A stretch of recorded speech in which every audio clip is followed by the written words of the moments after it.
में खो जाते मोर दिल रे।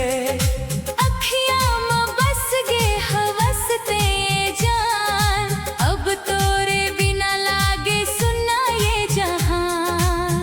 ओ मोर चांदनी ओ मोर रानी, तोर माया बन गे मोर कहानी। दिल के किताब में लिखे हवा में तोर नाम। जन्म जन्म तक निभाऊं तोर संग पाव।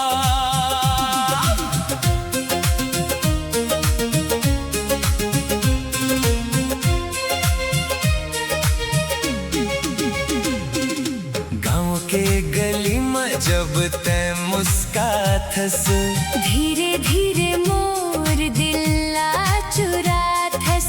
बरगद के छाँव में बैठे रही थन, तोर बात सोच सोच मुस्काथन। रिमझिम पानी गिरे भींजे मोर मन, तोर याद में जागे हर एक धड़कन।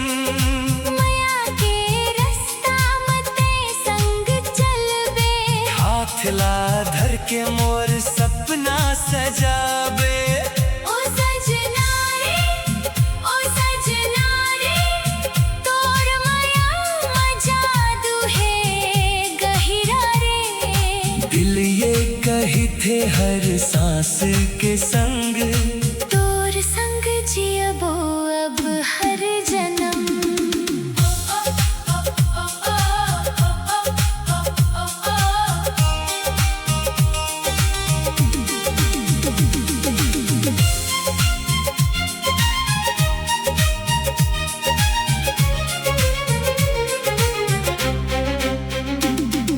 चंदाला देखो तो तोर चेहरा दिखे, तोर बिना मोला सब फीका फीका लगे। मोर मन के मंदिर में बस गे हवस, सपना बन के आँखियाँ में सज गे हवस।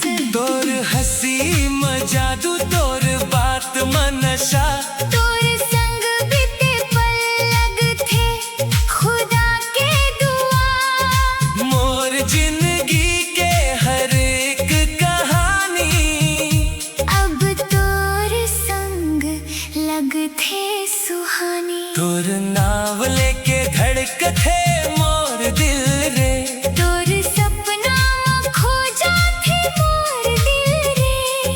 अगर तै संग हवस मोर रानी, त बन जाही जिंदगी एक प्रेम कहानी।